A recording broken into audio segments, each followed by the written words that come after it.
Tea time. Let me tell you a story about a woman who kind of grew up in poverty, but she wasn't really aware of what she was missing because she was never exposed to it. So she thought she had a pretty good life. She grew up, she went away to college, she ended up meeting this man that she really liked. They start dating and she finds out that he's from a well-to-do family. Well, his family would invite him and her over to their country cottage, their country home. It wasn't a cottage, it was a big old mansion. She said it looked like something out of a fairy tale. And she said when she went there, it was all decorated with antique furniture. It had like 5-6 bedrooms. It was massive. And she really enjoyed going over there.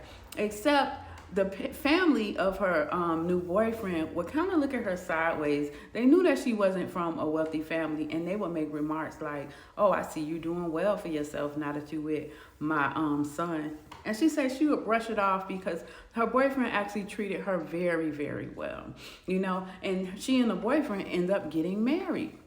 Well, after they get married, she has a little sister, and her little sister has to come and live with her because the little sister's mom ends up passing away from an overdose.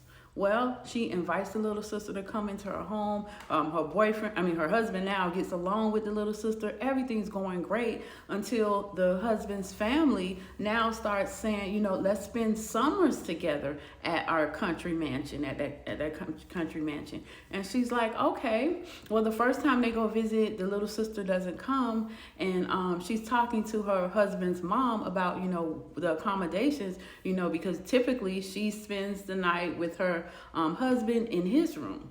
But her husband has several older siblings who have now passed away for 10 plus years. Their rooms are vacant. She wants to make sure that her sister, when she comes, she can have one of those rooms. But the mother's like, no, she can't have any of those rooms.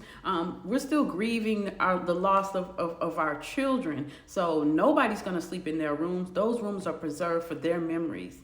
And she's like, well, where is my sister going to sleep when she comes? Like, she's a part of my family now. And they're like, well, we have a basement apartment downstairs. And she's like, you mean the old servants' quarters? And she said, well, you can call it what you want, but it's room down there. And she said, look, my sister's having a hard time. She already lost her mother. Now you're going to make her feel like she's not really a part of the family by throwing her in a basement that doesn't look anything like the rest of the house.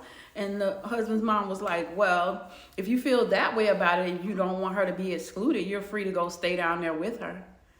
And she was like, oh, and she cussed the mother out.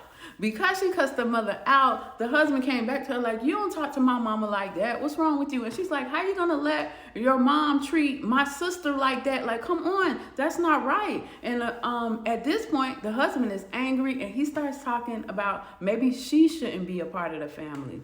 So now she's wondering, am I the villain here? What is wrong with allowing my little sister to sleep in a room that people lived in that's long gone? She doesn't want to lose her relationship, but at the same time, she doesn't want to disrespect her sister and hurt her sister even more. What do you think she should do in this situation? Leave a comment.